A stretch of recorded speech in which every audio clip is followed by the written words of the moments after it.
નમસ્કાર મિત્રો, જોઈ લઈએ દેશ અને દુનિયાના તાજા મોટા સમાચાર. એ પહેલા ચેનલમાં નવા હોય તો ચેનલને સબસ્ક્રાઇબ કરવા વિનંતી. દિલ્હીમાં કોંગ્રેસ નેતાની હત્યાથી મચ્યો હડકંપ. હુમલાખોરોએ રોડ વચ્ચે જ ગોળીમારી થઈ ગયા ફરાર. કપાસનો આજનો ભાવ 1400 થી 1800 રૂપિયા પ્રતિમણ જોવા મળ્યો. ભારતીય વાયુસેનાનું વિશ્વસનીય વિમાન MiG-21ને આજે એરફોર્સમાંથી વિદાય આપવામાં આવી. જ્યારે જરૂર હોય ત્યારે ખેડૂતોને યુરિયા ખાતર મળતું નથી, એટલા માટે અત્યારથી જ શિયાળુ સિઝન માટે યુરિયા ખાતર ખરીદવા મજબૂર બન્યા ખેડૂતો. ગોધરા પોલીસ ચોકીમાં તોડફોડનો કેસ નોંધાવતા 30ની ધરપકડ થઈ. આરોપીઓને સ્થળ પર લઈ જઈ રિકન્સ્ટ્રક્શન કરાયું.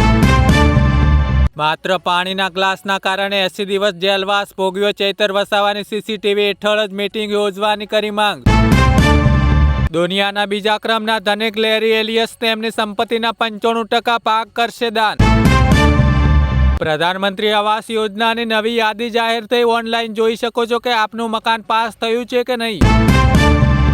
મિત્રો, વડોદરાના યુનાઇટેડ વે ગરબામાં યુગલની હરકતના વાયરલ વિડીયોથી થયો મોટો વિવાદ. મિત્રો, હું સમાચારના માધ્યમથી કહેવા માંગુ છું કે જ્યાં સુરક્ષા વધારે હોય ત્યાં જ આપની બહેન દીકરીઓને નવરાત્રિમાં ગરબા રમવા મૂકો, એવી હું અપીલ કરું છું. કોંગ્રેસની વોટ ચોરી અભિયાન બાદ હવેથી ઓટીપી વગર મતદાર યાદીમાં કોઈ પણ પ્રકારનો ફેરફાર કરી શકાશે નહીં. મિત્રો, મોરબીમાંથી એક દુઃખદ સમાચાર સામે આવી રહ્યા છે. પાણીના ઊંડા ખાડામાં પડી જવાથી 3 બાળકોના મોત નીપજ્યા છે. બાળકો એક જ પરિવારના હતા.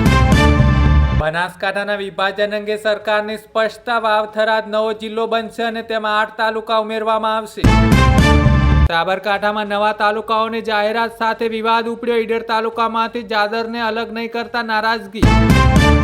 ભારતીય રેલવેમાં નોકરી કરવાનું સપનું જોતા ઉમેદવારો માટે સારા સમાચાર. 8875ની જગ્યા પર કરવામાં આવશે મોટી ભરતી. ધંધોળાના શખ્સને મારામારીના બનાવમાં 3 વર્ષની સજા ફટકારવામાં આવી છે. આરોપીએ 2.5 વર્ષ પહેલા પાઇપ અને છરીના માર્યા હતા ઘા. લીંબડીના જનશાળી ગામે ગંજીપાના વડે જુગાર રમતા 9 શખ્સ ઝડપાયા. દુનિયાને ઊંચા ભાવે અમેરિકન તેલ ગેસ ખરીદવા મજબૂર કરી રહ્યા છે. ટ્રમ્પના બળાપા બાદ રશિયાએ વળતો આપ્યો જવાબ. ડીસામાં એલસીબીએ 40 લાખની નકલી નોટો ઝડપી. આરોપીઓ સામે ગુનો નોંધી આગળની કાર્યવાહી ચાલુ. નવરાત્રી દરમિયાન દક્ષિણ ગુજરાત અને સૌરાષ્ટ્રમાં મેઘવર્ષાની આગાહી વચ્ચે નવરાત્રી બગાડે તેવી શક્યતાઓ. રાજ્યની મહાનગરપાલિકાઓ ફરતે બનશે નવા રિંગ રોડ. ગુજરાત સરકારે ફાળવ્યા 200 કરોડ. લદ્દાખની હિંસામાં 50 લોકોની કરી અટકાયત. આરોપી કોંગ્રેસ કાઉન્સિલર વિરુદ્ધ કેસ પણ દાખલ કરાયો. અમદાવાદની મ્યુનિસિપલ કોર્પોરેશનમાં નોકરી આપવાની લાલચ આપી છેતરપિંડી આચરનાર આરોપી ઝડપાયો.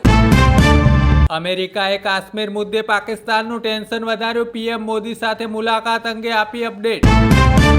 હવામાં ફ્લાઇટના કોકપીટનો દરવાજો ખોલવાનો પ્રયાસ કર્યો. હાઇજેકિંગના ડરથી કેપ્ટને દરવાજો ન ખોલ્યો. લેન્ડ થતાની સાથે પોલીસ દ્વારા આરોપી સહિત 9ની અટકાયત કરવામાં આવી.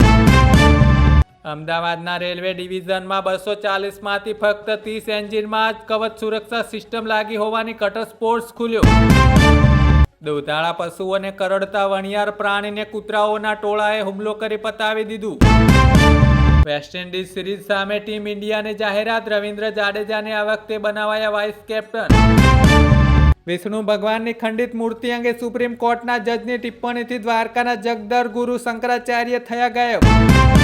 બિહારમાં રીલ્સ બનાવવાના ચક્કરમાં 9 છોકરાઓ નદીમાં ડૂબ્યા. 5ના થયા મોત. ગયાજીમાં બની હતી મોટી દુર્ઘટના. પ્રજા માટે પ્રાણ પણ તજી દઈશ. રામલીલા મંચ પરથી એવું બોલતા દશરથનું પાત્ર ભજવનારા કલાકારનું થયું મોત. ખાંડનો સોદો કરી ચેન્નઈના વેપારી દ્વારા ₹45 લાખની કરાઈ છેતરપિંડી.